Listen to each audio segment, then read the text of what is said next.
Përshëndetje dhe mirë se erdhët të gjithë ju të Shenjës së Dashit. Do bëjmë leximin e radhës për ju. Të dashur deshër, leximi është i përgjithshëm, mund të jetë për dashuri, mund të jetë për punë, mund të jetë për familje, varet në çfarë situate jeni.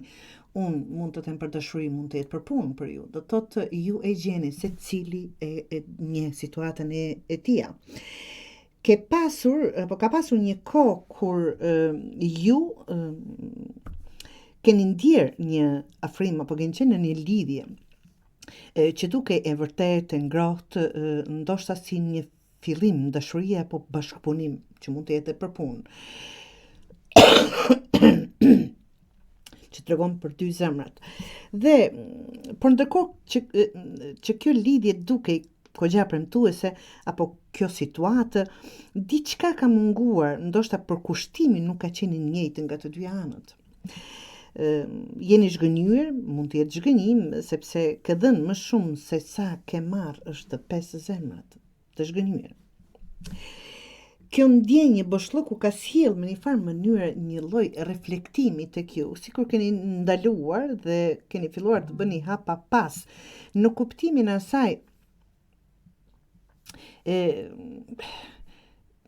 reflektimi, I e kthyer pak më shumë nga vetja. Jeni përballur ndoshta me pyetjet, tani po I them në mënyrë metaforike që nuk do të thotë patjetër të gjithë njësoj, po çfarë dua në të vërtetë, çfarë po bëj në këtë lidhje, pse qëndroj në këtë situatë, çfarë mund të bëj, po jetoj për vete apo për të tjerë. Dhe aty ngadalë ka filluar një rigjallërim I juaj I brendshëm që është 6 gjethet të dashur. Ke nisur të kthehesh në rrënjët e tua, të ndërtohesh nga fillimi me hapa të vegjël por të qëndrueshëm, çfarëdo lloj gjëje që keni përjetuar. Dhe hapa të vegjël si thash, por të qëndrueshëm, si gjethet që çelin pas dimrit, edhe ti po gjen forca për të ecur përpara pa mëdyshje. Dhe tani të dashur deshët gjithë kjo dhe si shpërblim për këtë proces të mbrëmshëm vjen një lajm I mirë, një mundësi e papritur. Tani nuk do të thotë patjetër lajm, mund të jetë mundësi, mund të jetë alternativë, mund të jetë një zgjidhje gjithë asaj që është duke ndodhur me ju. Një mundësi e papritur, siç është, mund të jetë një mesazh, një ftesë, një takim, një dritare që të hapet, është diçka që nuk duhet anashkaluar. Të dashur deshër, sepse kjo është shenja që po hyn në një fazë të re, gjërat që po ndodhin po tregojnë që jeni duke filluar në një, ta them, faqe të re të jetës së juaj, një kapitull të ri të jetës së juaj, mund të jetë në anën emocionale, mund të jetë në familje, mund të jetë financiare, kështu me radhë. Jo vetëm ndjenjat që po si thash, jo vetëm me ndjenja të lënduar, por me një realitet ku ndihesh më e mbështetur, më e sigurt dhe më të përgatitur.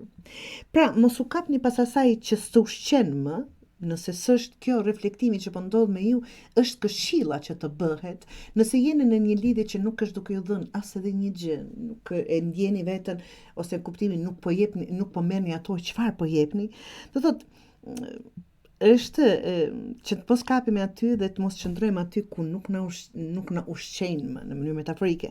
Zemra ka nevojë për përkujdesje, jo për betejë apo për një luftë. Dashuria nuk duhet të jetë të luftosh për dikë, absolutisht, duhet të vijë natyrshëm